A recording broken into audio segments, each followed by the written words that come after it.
Hello everyone and welcome to another high yield USMLE question. This is going to be 64th question in the medicalized question bank. This is going to be a PEADS GI question. Now, high yield for USMLE step 2 CK and 3 may occasionally show up on your step 1 as well. So you have 3 weeks old infant is brought to the office because of persistent yellow discoloration of the skin. The parents thought that this yellow discoloration of the skin will resolve with time as it did with your previous child, so they thought this is going to be a physiologic jaundice, but with this kid it did not go away so far. So vitally the patient is okay, and on examination there is yellow discoloration of the face and chest with sclerotic tears. Lab test shows total bilirubin is very high, 15, and direct is also high. So remember, this is obviously direct hyperbilirubinemia very clearly. So which of the following is the next step? Now the first answer choice is antimitochondrial antibody test. So that's the wrong answer, because this is usually done for primary biliary cholangitis or primary biliary cirrhosis. It occurs in females usually. It's going to be usually older females, childbearing for example. It can present with obstructive jaundice, which is usually direct hyperbilirubinemia. It's not going to occur in 3 weeks old. It's going to be rare. So there's usually pruritus and all the obstructive jaundice symptoms will be there for it with antimitochondrial. Antimitochondrial affects hepatic ducts, biliary ducts, but like I said, it's going to be older females, like 30-40 year old females. Very uncommon here. So that is the wrong answer. Ultrasound we can think about. Reassure that this is not concerning and recommend phototherapy. Now this is going to be true if you thought that this was physiologic jaundice. This is clearly not physiologic jaundice. Why is it not? Because usually the physiologic jaundice is not going to be up to the level of 15. It usually doesn't reach 15 level of total serum bilirubin. Also, it's not going to persist for 3 weeks. Usually around 2 weeks it's going to last to. After 2 weeks it should resolve.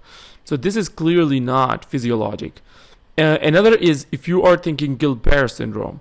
Now remember, Gilbert syndrome is a deficiency of UDP glucuronide transferase enzyme. So for example, if this is the liver cell here, this is the unconjugated bilirubin, and then I'm conjugating it converting into conjugated bilirubin.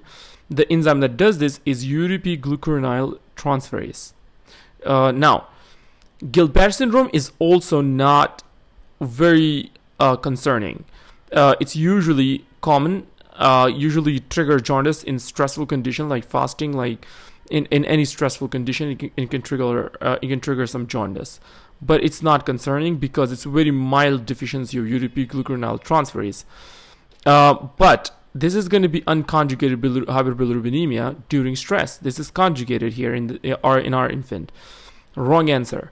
Another thing that it can actually cause UDP glucuronide transferase activity to be decreased significantly is something called Crigler-Najjar syndrome. So Crigler-Najjar syndrome also significantly reduces the activity of UDP glucuronide transferase, but that's going to be significant as opposed to Gilbert syndrome, which is very mild. So in that case you are going to get very severe jaundice at birth. Other two genetic disorders that can cause jaundice in infants are one is the Rotor syndrome, the other is Dubin-Johnson. Now the Rotor and Dubin-Johnson is when you cannot excrete the conjugated bilirubin out into the bile. Now so there is nothing wrong with the UDP glucuronide transferase. It's just that the conjugated bilirubin that is formed cannot be excreted into the bile, and so you get conjugated hyperbilirubinemia in Dubin-Johnson syndrome and Rotor, and both of them are severe direct hyperbilirubinemia. They're both not an option, so that's why we're not going forward with that. Also for the Rotor and for the other one, the Rotor and the Dubin-Johnson, we don't reassure, we have to treat. Sweat chloride test is the wrong answer. Now this is for cystic fibrosis. Now cystic fibrosis, you can get cholestasis and obstructive jaundice, but usually not as common as other features of cystic fibrosis. For example, they may have diarrhea, steatorrhea, for example, may have some infections recurrent. So those are usually common features. Pancreatic insufficiency, so steatorrhea, but not going to be here. This is going to be, it looks like, when they give you persistent jaundice that is direct, especially in a 3 weeks, 2 weeks old kid or infant, think about biliary atresia. If it is very high direct bilirubinemia, like here, for that we do ultrasound right upper quadrant. So look for any biliary pathologies. So what are the biliary pathologies in the biliary atresia? So remember, you will not, for example, have absent gallbladder, for example. So that could be seen on ultrasound. What is the gold standard?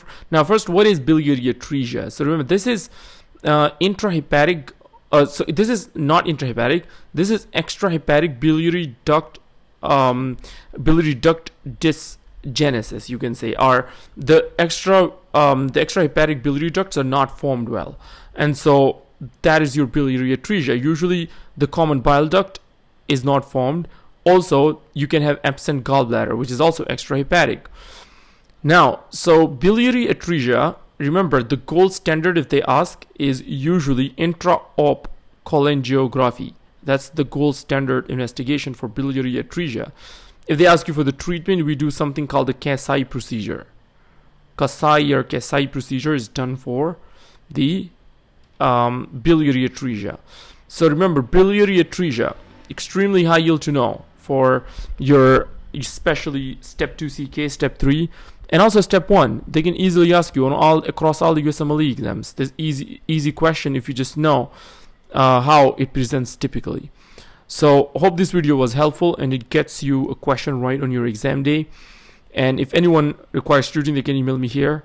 Also, links will be in the description. If you like the content, if you want to keep the channel afloat, you can actually consider donating at Buy Me a Coffee. See you in the next video.